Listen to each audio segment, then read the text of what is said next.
Qual impressão deixou o depoimento do ex-presidente Lula ao juiz federal Sérgio Moro, responsável pela Operação Lava Jato na primeira instância? Nos dias que antecederam o encontro na Justiça Federal de Curitiba, o depoimento foi descrito na mídia como um duelo, um embate. Se foi isso mesmo, quem ganhou a batalha? E como esse resultado repercute no mundo da política e no jogo eleitoral? Conversa comigo a cientista política da UFMG, Elcimara Teles. Bem-vinda, Elcimara. Obrigada pelo convite, Vivian. Elcimara, qual que é a sua impressão? Como é que você viu o tom, enfim, a impressão que deixou mesmo? Foi um embate? Olha, eu acho que nós temos um problema aí, até na chamada que você colocou, que é muito interessante. Você falou em duelo e falou em eleitoral. Então, passou-se a impressão a semana inteira que existiria um duelo. Duelo existe quando existe uma campanha eleitoral em curso e quando este embate é feito entre dois candidatos. No caso, tratava-se de um político, um ex-presidente, presidente Lula, que está em investigação por um processo, especialmente nesse caso do triplex. De outro lado do duelo, um juiz. Então não é de bom tom que se inicie, como foi iniciada durante toda a campanha, essa cobertura, como se travasse um duelo eleitoral. Um juiz, ele deve ser imparcial, ele deve julgar, ele não pode tomar parte em um duelo. Então, eu acho que, no geral, a transformação por parte da imprensa brasileira num duelo entre um político e um juiz já significa que nós temos um problema institucional grave, ou seja... Os apoiadores do Lula apontam esse juiz como sendo uma parte, e não eu não sei juiz. Se ele está agindo como uma parte, mas a cobertura que a imprensa faz dele o coloca como alguém que é ator em um duelo, ao invés de ser alguém que deveria se posicionar como árbitro que, no caso, administra conflitos. Ele não pode ser parte do conflito. Então, eu acredito que a análise de um duelo é bastante negativa, e mais do que negativa, ela é um indicador muito preciso do modo como as nossas instituições vêm sendo solapadas, do modo como a imprensa vem julgando e o judiciário vem se politizando. Eu não acho que isso seja um bom indicador. O próprio Lula sugeriu isso durante o depoimento, que o juiz Sérgio Moro tinha uma posição de parte, né? Na sua opinião, ele conseguiu se resguardar nessa, né, se resguardar na condição de juiz? O juiz Sérgio Moro, aquilo que se esperava num duelo de duas partes, né, de dois oponentes. Não deveriam ser dois oponentes. O ex-presidente Lula está sendo julgado, assim como outros candidatos, outros políticos também serão julgados por casos de desvios éticos ou de desvios de corrupção. A Operação Lava Jato, do meu ponto de vista, ainda que ela devesse existir, na medida em que a corrupção deve ser sempre investigada, o modo como ela está sendo processada sem ritual, ou muitas vezes flagrantemente fora dos rituais legais, faz com que a própria justiça perca um pouco a sua credibilidade perante a opinião pública. Ou, por outro lado, na verdade, a gente pode observar a figura, o símbolo do juiz Moro, independente dele mesmo, enquanto um significante muito forte de um anti-lulismo no país. Nesse momento, o juiz Sérgio Moro ocupa o lugar do antilulismo. Independentemente do comportamento dele nesse depoimento? Do comportamento dele nesse depoimento. Nesse depoimento, me parece que ele foi, digamos, mais neutro do que vinha sendo em outras ocasiões, que ele, mais do que fazer política, ele interferiu na política. A gente não pode se esquecer do caso dos grampos, quando o telefone da presidente Dilma e do ex-presidente Lula foram grampeados, que esses grampos foram entregues pelo próprio juiz Moro para uma rede de televisão. Então, isso não é justo. Então, quando a gente tem a invasão da justiça na esfera da política, ou a esfera da política na esfera da justiça, nós temos um paradoxo aí que aponta para uma crise nas instituições políticas brasileiras. Então, ontem, por exemplo, quem ganhou e quem perdeu? Eu acredito que perdemos todos. Por que perdemos todos? Somos todos perdedores de um processo de politização do judiciário e de espetacularização da política. E o desempenho do Lula? O desempenho do Lula, ele tentou responder às questões que lhes foram feitas e ele teve um ponto positivo, Vivian. Não foi apresentado naquele momento nenhuma prova que caracterizasse a compra do chamado triplex de Guarujá. Nesse sentido, foi bastante positivo. Por outro lado, me parece que ele vacilou em alguns pequenos pontos, mas no geral ele teve um desempenho... Você se refere a contradições que teriam... Algumas contradições que ocorreram, mas que não invalidam o fato do depoimento dele ter sido tratado pelo presidente, pelo juiz Moro, como depoimento supostamente político, mas cabia ao ex-presidente Lula, como um político, dar algumas respostas políticas para algumas acusações.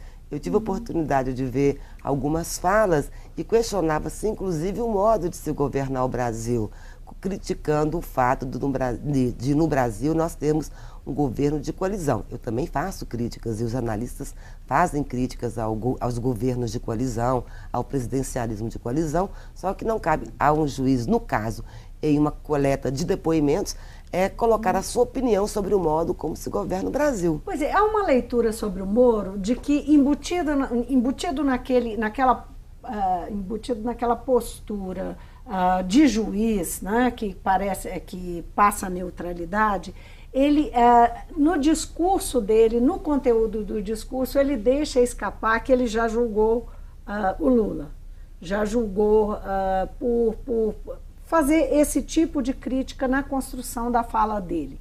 Você percebe isso? Sim, eu acho que, não sei se aquilo que a imprensa disse que o juiz Moro fala, efetivamente é aquilo que ele fala, mas levando em consideração aquilo que é publicado nos meios de comunicação e na imprensa, muitas falas do juiz Moro já vêm no sentido de vamos coletar um depoimento apenas para finalizar um processo de julgamento cuja premissa já foi dada, que é a culpabilidade de alguns dos réus da Lava Jato, tanto o presidente Lula quanto outros políticos de outros partidos também, inclusive políticos do PSDB, do PMDB, que são muitas vezes tratados também como culpados sem que tenha havido nenhum julgamento. No caso do presidente Lula, esse suposto julgamento dele é um julgamento que já foi dado pelos meios de comunicação. Ele não é tratado sequer como réu, ele já é tratado como um culpado. Agora, Silmara, e a mobilização em Curitiba? Qual foi sua impressão da mobilização, mesmo no dia e agora no dia seguinte, né, há um esforço no sentido da imprensa de mostrar que foi menor do que havia expectativa que ela própria criou em torno do evento. Você acha que foi aquém do esperado?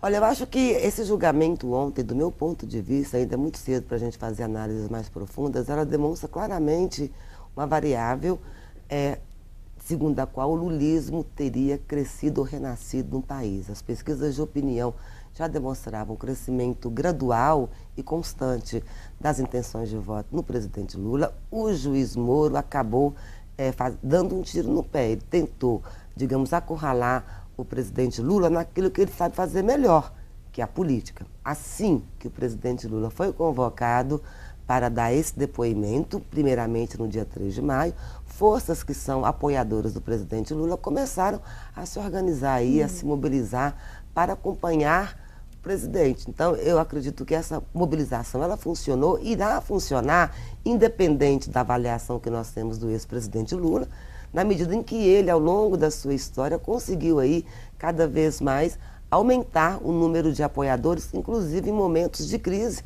política ou de crise do seu partido, como a gente observa agora. O crescimento do presidente Lula nas pesquisas é acompanhado também de um crescimento do petismo, o que alguns meses atrás, inclusive para mim, que sou analista, que estudo o petismo, era algo inacreditável.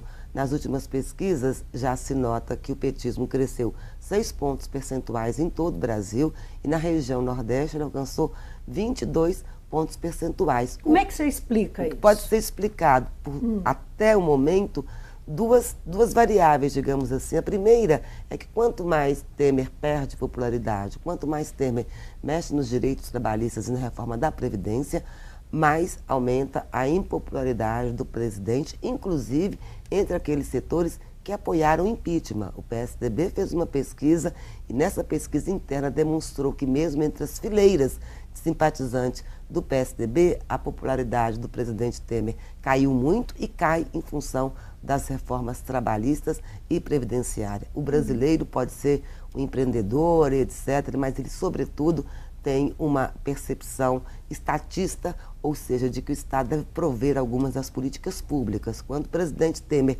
tenta retirar direitos, ele mexe aí um pouco com esse histórico, com essa tradição brasileira. Em segundo lugar, é claramente também o crescimento do petismo, na medida em que o Lula se colocou muito como o polo, e o petismo também, opositor ao presidente Temer. O lulismo, que está crescendo, faz com que o petismo também volte a crescer junto com o presidente Lula, o que já aconteceu em outras ocasiões. É algo que deve ser estudado, porque todas as análises anteriores, inclusive as minhas próprias análises, apontavam muito mais para um profundo desenraizamento de todos os partidos políticos, incluindo o PT. E isto não aconteceu com a intensidade com que se esperava. Não se esperava que o petismo viesse a crescer 6 pontos percentuais de dezembro até o mês de abril. Como é que fica com o crescimento do petismo? Como é que fica a questão da polarização que existe, a polarização política que existe hoje no país?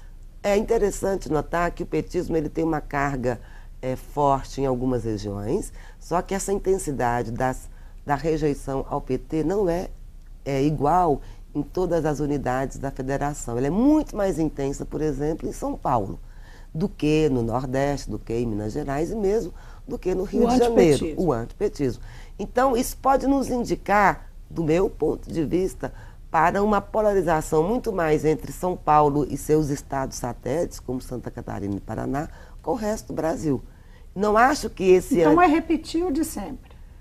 Eu acho que é repetir o de sempre, com mais intensidade nas preferências pelo PT e nas rejeições pelo PT. Ainda que o presidente Lula faça um discurso de paz e amor, de conciliação, a própria presença dele num debate, seja num, digamos, duelo com o juiz Moro, seja numa campanha eleitoral ainda não iniciada, já produz polarização. O presidente Lula foi derrotado em 89, conseguiu eleger a presidente Dilma foi reeleita e foi golpeada, ou seja, todo o histórico aí do golpe vamos retirar a presidente Dilma, vamos eliminar o seu partido, em seguida outras forças vão se alternar. Até o momento, as pesquisas indicam que, muito embora a presidente Dilma tenha saído, tenha sido afastada, há uma tendência em que o seu partido, através do Lula, retorne ao poder para governar num cenário ainda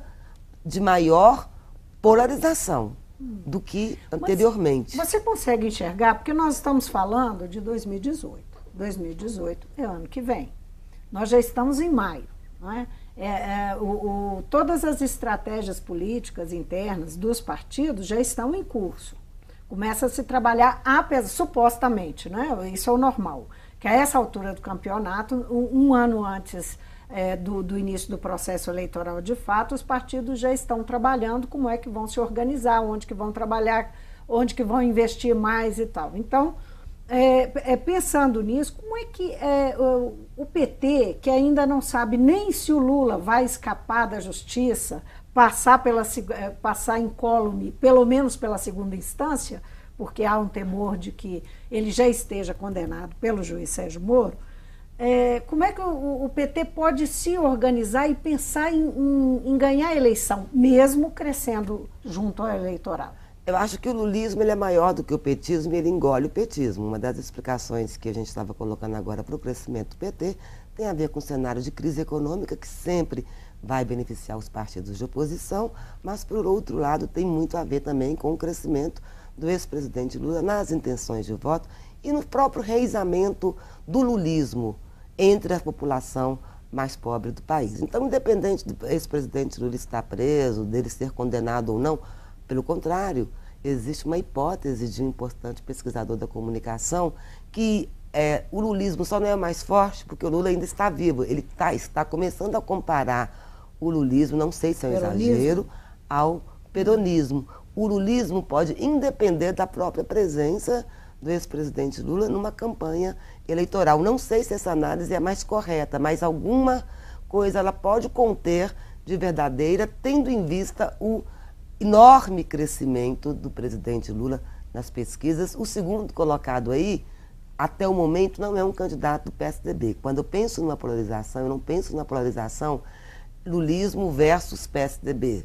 O PSDB, na verdade, sempre se colocou com uma clivagem no lugar do antilulismo, porque era um partido grande, era uma máquina muito enraizada naquele momento. Nesse momento, ele também está com problemas. A maior parte dos seus caciques estão muito envolvidos em casos de corrupção, como o ex-candidato Aécio Neves, o próprio governador de São Paulo, Alckmin, o Fernando Henrique Cardoso foi um presidente ainda com alguma boa avaliação, mas não tem idade, time suficiente para fazer uma disputa. Restaria ao PSDB Dória, só que, segundo as pesquisas, que refletem só este momento, não refletem o futuro, o Dória não consegue passar de 4% e já tem também uma alta rejeição por representar o antilulismo. Então, quanto mais Dória chama para si o antilulismo, ele ganha e atrai aliados, mas ele também ganha os adversários do outro lado, que são não tanto os petistas, mas os lulistas. Agora, tem uma pesquisa recente, que é do Instituto Poder 360, que mostra também o Lula à frente, mas mostra, em segundo lugar, não muito distante do Lula, em empate técnico com Marina Silva, o deputado Jair Bolsonaro, que é uma figura que representa, né, uma extrema-direita no país, que é uma novidade no jogo político com um resultado desse. Como é que você vê um cenário de 2018 com o personagem Jair Bolsonaro? Pois é, nós temos dois cenários prováveis em 2018. O primeiro cenário seria um cenário muito parecido com 1989, onde um candidato, digamos, outsider, fora do sistema, entrou, que foi o candidato Collor, e aí, nesse sentido, por ser fora do sistema partidário, por não ser um líder tradicional, hoje, o atual candidato que ocuparia o lugar do Collor seria o Dória, prefeito de São Paulo, versus o Lula. Seria o cenário, digamos, mais esperado, com muita fragmentação e com a polarização entre esses dois setores e outros vários partidos ali ao lado. Um segundo cenário, menos provável, mas que não pode ser descartável, seria aí uma polarização mais intensa ainda do que essa, entre o centro-esquerda, que seria representado pelo Lula, e, de outro lado, uma direita radical que cresce no Brasil e que cresce em outros lugares do mundo, representada pelo Bolsonaro, trazendo uma pauta aí diferente da esquerda francesa, porque o Bolsonaro não é o nacionalista, como é a Marine Le Pen, por exemplo, mas que ele tem pautas muito vinculadas à intolerância social e à intolerância política. É interessante que no momento em que os indivíduos da América Latina percebem uma certa desordem, seja ela econômica ou seja ela política, muitos democratas ambíguos, ou seja, democratas que apoiam a democracia, que apoiam as instituições democráticas, eles podem ser atraídos por líderes autoritários em situação de desordem. Nesse cenário, caberia aí pensar um pouco, não sei se numa vitória do Bolsonaro, longe disso, mas um grande crescimento do Bolsonaro atraindo deputados e senadores para o Congresso Nacional. Retomando aquela ideia da polarização, não é? De que a polarização agora, por exemplo, com o depoimento, ela acontece de novo, né? Você vê os apoiadores, você faz referência a isso, os apoiadores do Lula de um lado e os que são antilulistas apoiando o juiz Moro. O juiz Moro. Nós estamos caminhando para uma tendência. Você diria que nós temos sinais de que caminhamos para uma polarização maior, que esse cenário com uma extrema-direita, quer dizer, que a extrema-direita conseguiria abrigar esse antilulismo ao ponto de serem os principais candidatos? Eu tenho dito há já mais ou menos uns 2 anos, citando até um título do historiador Eric Hobsbawm, que nós voltamos para a era dos extremos. Só que outro tipo de extremo, não aquele extremo nacionalista que ele dizia do século XIX, mas dos extremos. O centro no mundo inteiro tem, por diversas razões, tem perdido muito espaço. Na França a gente observa isso, na Espanha um extremo também, mais para o lado da esquerda, nos Estados Unidos. Eu acredito que a gente tem caminhado para uma polarização, e no Brasil também isso pode acontecer. Não sei se pode acontecer imediatamente nas eleições de 2018, mas se a sociedade conseguir um candidato que expresse esse grau de polarização e de intolerância, na verdade, esses candidatos da direita radical são intolerantes, candidatos de extrema direita podem crescer no Brasil. Podemos ter em 2018, se Lula candidato for, Lula em primeiro lugar no primeiro turno e no segundo lugar e terceiro disputando aí Dória e Bolsonaro. Eu acho que Marina Silva ela saiu do sarcófago, fala alguma coisa e volta para o sarcófago novamente. Por que isso? Ela teve uma oportunidade.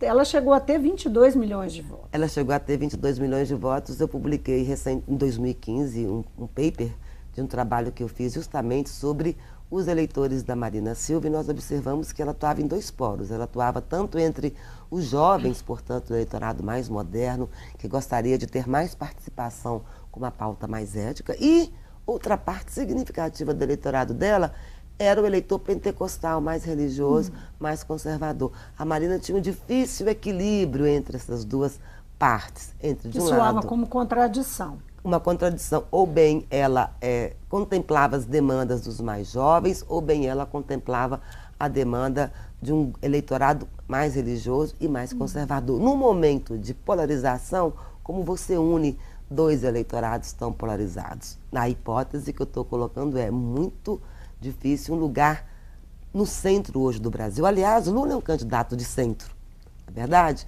Mas mesmo o fato dele ser centro, isso traz no Brasil algum grau de polarização que tem aumentado gradualmente.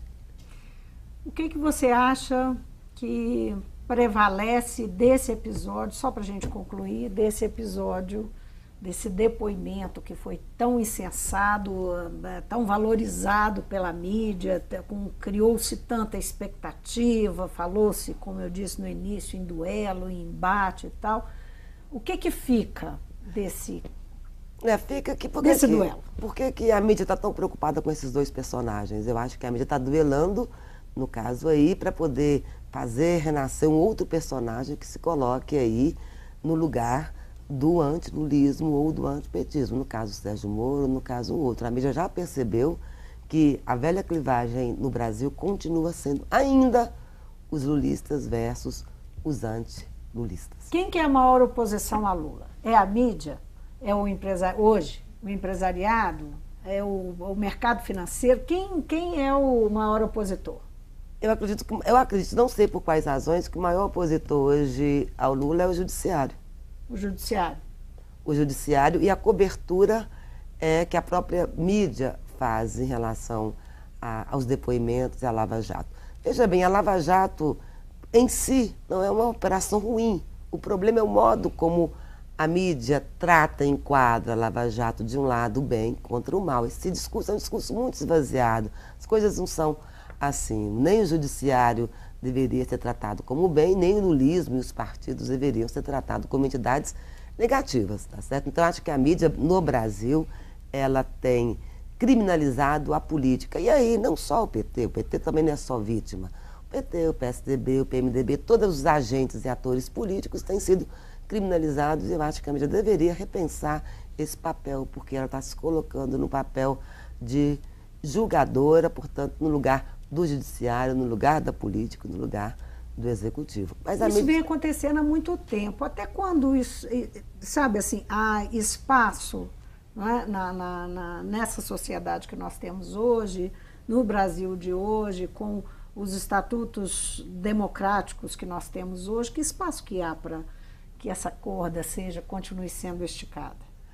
Olha, eu acho que está chegando no limite. Eu acredito que, por exemplo, isso pode significar perda de audiência. Os grandes jornais hoje da imprensa brasileira, da televisão, eles têm perdido muita credibilidade, não apenas entre a esquerda, mas também nos agrupamentos mais conservadores de direita. Nós fizemos várias pesquisas em Belo Horizonte entre grupos de direita e de esquerda que foram protestar, e nesses dois grupos, que são grupos polarizados, há uma enorme descrença nos meios de comunicação, uns dizendo que a mídia hoje representa o comunismo, outros dizendo que a mídia hoje representaria aí a imprensa que quer dar o golpe. Ou seja, existe um descrédito na mídia que faz com que a internet de um lado e de outro tem desconforto. Passa a ser fonte a internet de informação, o que é um problema também, porque a internet é um dos veículos que promove aí a pós-verdade, esse período aí onde vale mais uma notícia do que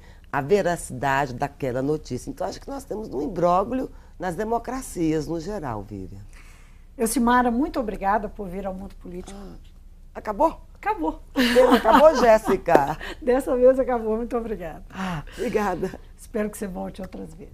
Obrigada, Vivian.